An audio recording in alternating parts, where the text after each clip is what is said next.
नमस्कार, आप देखना शुरू कर चुके हैं महाखबर। आप पहली बार हमारे चैनल पर आए हैं तो हमें सब्सक्राइब करें, शेयर करें। लोकसभा चुनाव 2024 तक बीजेपी की कमान कौन संभालेगा, इसको लेकर सियासी चर्चा शुरू हो गई है। वर्तमान अध्यक्ष जेपी नड्डा का कार्यकाल 20 जनवरी को खत्म हो रहा है। पार्टी के नए अध्यक्ष के चुनाव और अन्य नीतिगत फैसला लेने के लिए 16-17 जनवरी को राष्ट्रीय कार्यकारिणी की मीटिंग बुलाई गई है। 17 जनवरी को नए अध्यक्ष के नाम पर मुहर लग सकती है। जेपी नड्डा को फिर से कार्यकाल मिलने की चर्चा जोरों पर है। हालांकि 2014 के बाद बीजेपी में जिस तरह से नियुक्तियों को लेकर चौंकाने वाले फैसले हुए हैं, उसे देखते हुए कुछ भी फाइनल नहीं माना जा रहा। अमित शाह के गृह मंत्री बनने के बाद जेपी नड्डा को बीजेपी की कमान सौंपी गई थी। सूत्रों के मुताबिक हिमाचल छोड़कर नड्डा का परफॉर्मेंस अब तक बेहतर रहा है। ऐसे में उनको फिर से अध्यक्ष बनना तय माना जा रहा है। हालांकि सियासी गलियारों में इस बात की भी चर्चा जोरों पर है कि नड्डा मोदी कैबिनेट में फिर से शामिल हो सकते हैं।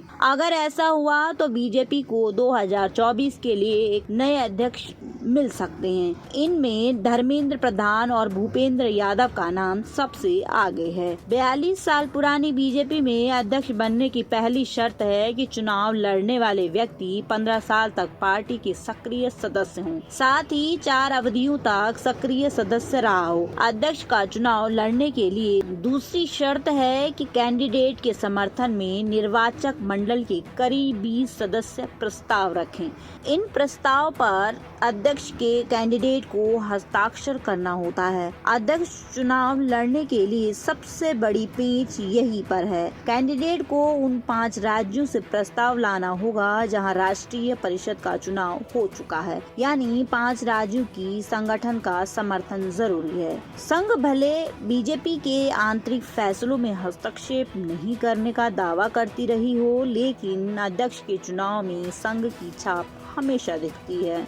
42 साल में बीजेपी में 11 अध्यक्ष बने हैं, जिसमें 7 संघ के बैकग्राउंड से रह चुके हैं। इनमें लाल कृष्ण आडवाणी, मुरली मनोहर जोशी, कुशाभाऊ ठाकरे, नितिन गडकरी और जेपी नड्डा का नाम शामिल है। बीजेपी में राष्ट्रीय अध्यक्ष का कार्यकाल 3 साल के लिए होता है। पहले एक अध्यक्ष लगातार 2 बार पद पर नहीं रह सकते थे, लेकिन 2012 में इसे बदला गया। अब लगातार 2 बार कोई भी व्यक्ति अध्यक्ष पद पर रह सकते हैं। अब देखना ये दिलचस्प होगा कि कौन बनेगा बीजेपी का नया अध्यक्ष।